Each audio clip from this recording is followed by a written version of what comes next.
and welcome to MarathonJourney.com v6.47, where I use the Jeff Galloway Run, Walk, Run Marathon Training Program to get in the longest run that we've had for a while.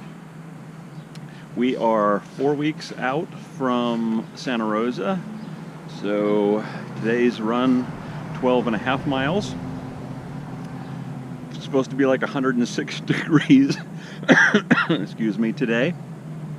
So again, up at 3:30 in the morning to get ready to come down and run at the very first that you could see enough to run pre-dawn and get out here. It was 71 degrees in the middle of the night.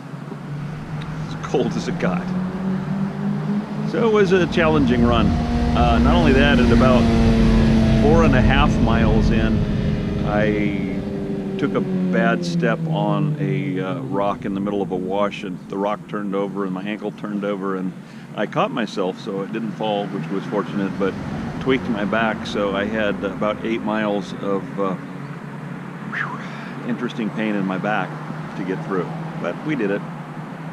The last couple of miles were actually about the last mile and 3/4 was brutal because everything is heating up, and as soon as we got away from the river and started heading back toward town, it just started heating up like somebody had turned on the furnace.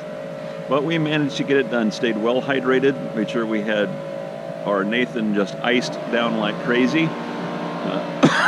All of our nutrition along the way I had pre-frozen, and then I stash it right next to the bladder of my Nathan in the pack, so it stays good and cold. I can pack chocolate on a marathon and it will not melt. So just a few tips there about how to carry some things with you and keep them cool, because there's all kinds of things that you can use for nutrition, but if you're out on a hot run and you put this kind of hot gooey thing in your mouth, it doesn't feel the same. You can have this nice cool sensation in your mouth. It always helps. So do what you can to keep everything cool, or at least as cool as you can. Next week, nice 4-mile taper back down, and we go into a 14-mile run after that before we do the full taper and head up to Santa Rosa. So it'll be an interesting few weeks. It's going to be an easy 4 miles next week, but they're talking about 100 and teens maybe next week. So wish us luck. At least it'll be a short run. How about you? What's in your future? Hot runs, cold runs? You won't have any runs unless you open up that door, put one foot in front of the other. If you do that, I'll be seeing you out here on the road.